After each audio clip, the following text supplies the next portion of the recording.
Welcome to the world of school finance. This presentation will talk about the funding process of Texas public schools.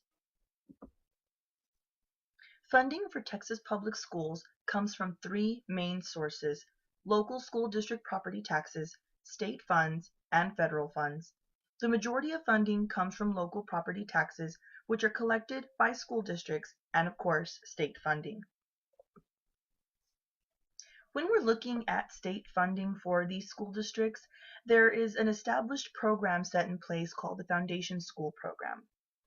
This state program establishes the amount of state and local funding that is due to school districts under Texas school finance law, and it provides the state's share of this funding to the districts. There are two main components in the FSP: operations funding and facilities funding, each of which is tied to the tax efforts of the school districts. These components provide funding for school district operations and for school facilities.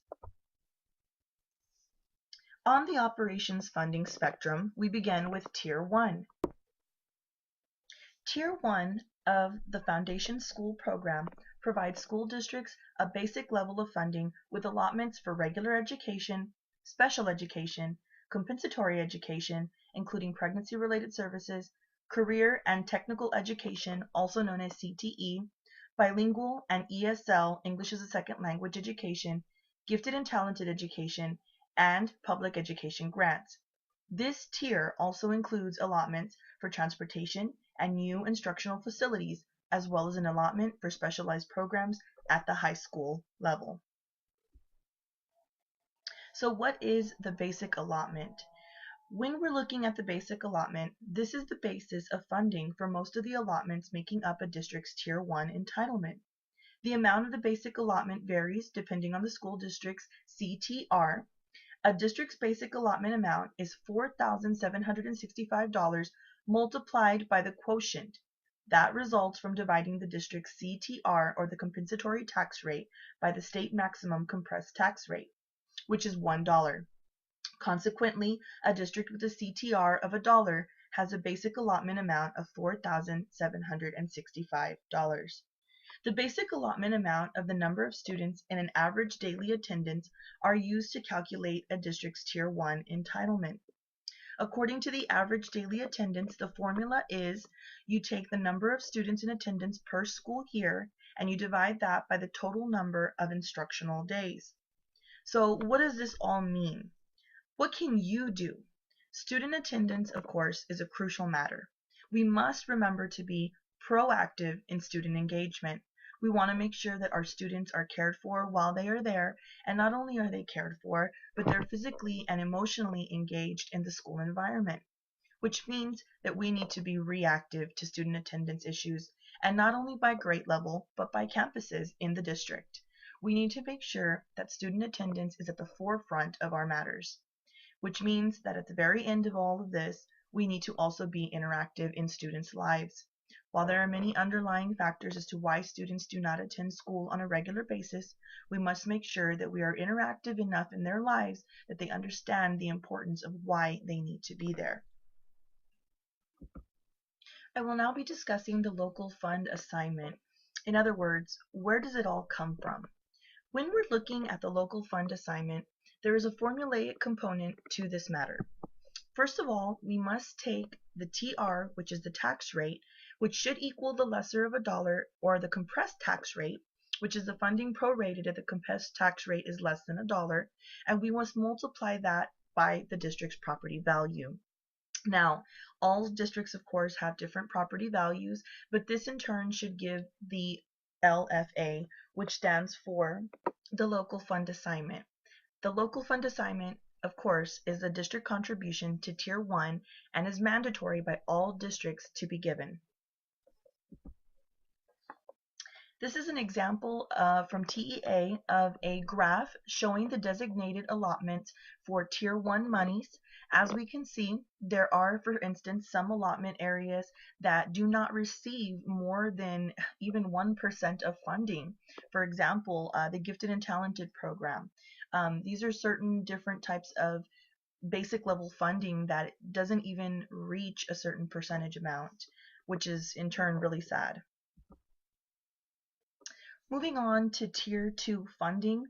This is known as the enrichment or the guaranteed yield tier, and this is used at school districts' discretion to supplement the revenue received in Tier 1. House Bill 3646 modified Tier 2 to provide 2 levels of guaranteed yield funding on the pennies of tax effort that exceed the local fund assignment tax rate. The 2 different guaranteed levels of combined state and local funding are calculated as follows. First, we have Level 1. This is an amount that is set by the General Appropriations Act that is the greater of either A, Austin ISD's property wealth per student, or B, the amount of district tax revenue per weighted average daily attendance % of tax effort generated for this level of guaranteed yield funding for the last school year.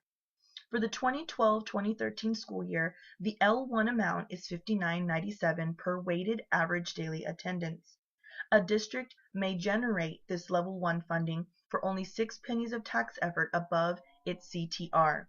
These pennies are sometimes called golden pennies because they are the pennies of tax effort for which a district is able to generate the highest level of enrichment funding. Moving on to Level 2 funding. This is, of course, a fixed amount set by statute. And of course, per statute, the L2 amount is $31.95 per weighted average daily attendance.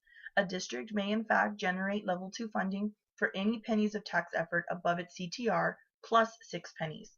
The Level 2 pennies of tax effort are sometimes called copper pennies because they generate a lower level of enrichment funding than the golden pennies do. And of course, enrichment at this level typically requires voter approval. The weighted average daily attendance figure is used in several state funding formulas to calculate the amount of state and local funds a district is entitled to. A district's weighted average daily attendance is calculated by first subtracting from a Tier 1's entitlement any transportation funding that the district is due, any funding the district is due for new instructional facilities, along with the district's high school allotment, and 50% of the cost of education index adjustment. The resulting amount is then divided by the district's basic allotment amount to arrive at the district's weighted average daily attendance. The facilities funding component of the FSP consists of the Instructional Facilities Allotment IFA program and the Existing Debt Allotment EDA program. These programs assist school districts in funding facilities by equalizing interest and sinking or INS tax effort. In order for a district to qualify for instructional facilities allotment, the district must first apply for IFA. The IFA must, of course, be used to support the construction of instructional facilities. The EDA, however, the existing debt allotment, it provides funding to school districts for debt service payments on eligible bonded debt. The amount of this funding is determined by the district's interest and sinking tax effort during the last year of the preceding state biennium. While Texas school finance might seem like a lot of information, we really are just scratching the surface. We need to make sure that as an entire campus, we are emphasizing the importance of students coming into school every single day.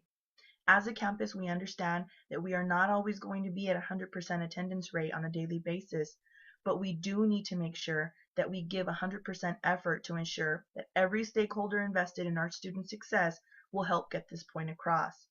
It is with that support that we are going to ensure our students' success in their futures.